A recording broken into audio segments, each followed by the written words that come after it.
So starting the test drive in this 24 Equinox, again, it's pretty much just a rollover from 2023.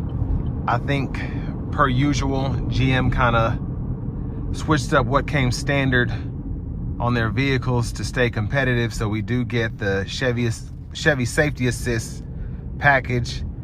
And I love that we get standard blind spot monitors. That's a big plus. And I've said this before, I don't know what it is, but it just feels like the powertrain is just a little, it's lacking for me. I missed the 2-liter turbo setup with the 8-speed. And the 6-speed is good with the 1.5, but it's just not the best performance from this. But it gets the job done, and you're getting 26 miles per gallon city, 31 highway. So you certainly can't beat that for a turbocharged 4-cylinder. And like I said, it's not necessarily like unbearable, but it's not as quick as I would like it to be. But it's a standard 1.5 liter. And again, the 2-liter just has quite a bit more oomph to it. We'll give it a little pull here. And again, it gets up to speed fine. It's just the engine sometimes feels strained to me.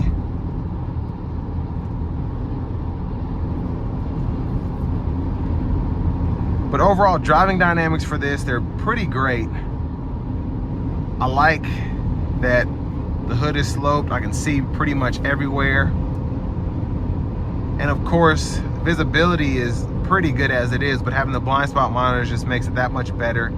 And you can see my fuel economy down there. I'm getting 40 miles per gallon, and then it starts to get closer to that 30, 32 as the pavement mellows out. But honestly, you can get 32 plus if you baby it and do 70 on the interstate. If you get 65, something like that, you could probably do even better. But it is a brand new vehicle, and it's still, I mean, just how these come stock, the steering feels good.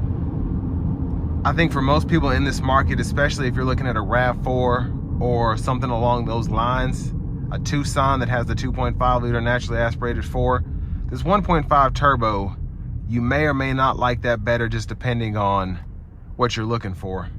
Now for this price point at $32,000, pretty competitive with, I think I just reviewed a Tucson SEL Convenience, and that was a little bit higher than this. But of course, with those, you do get the lane centering assistance, I believe, and I think you might even get adaptive cruise control. So that's something that you can get on these, but usually you have to go up another trim level. There might be a package now where you can just add it on, maybe a driver confidence 2 or something like that. So there's kind of a gift and a curse with how Chevy or General Motors does their packages, is you can just add what you want if you were to build one or if you were looking to find one. Whereas you get a Tucson, usually you have the SEL, you have the SEL Convenience, and then you're pretty much going up to a Limited after that.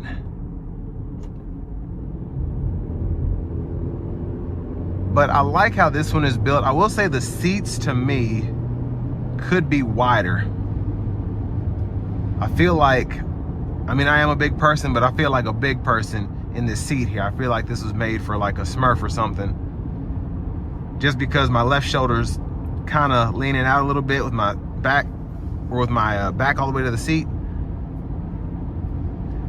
Not too uncomfortable, but it's just, it feels weird. But again, I have a wider stature. The seat bottom itself, though, just enough for me. And then the space within the seat, from like the door panel to the center console space, is pretty good. And then headroom, plenty of that, several inches. So again, this is one of the roomier options, just how it's made, I think. But it's just the seat backs, it just feels so skinny.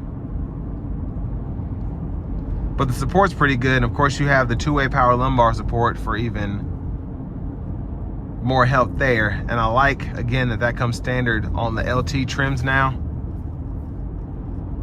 So you can kind of just go with an LT with nothing added, and then you're pretty much have what you need. And then if you want to go a couple safety packages or go up to the highest trim level, you can do that as well.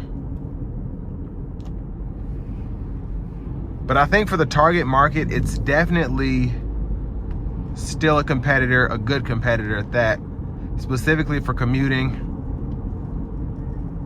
Where they took away the Malibu, this is basically the closest thing you can get to it, and you pretty much have the same powertrain, just more storage space. So take that for what it is.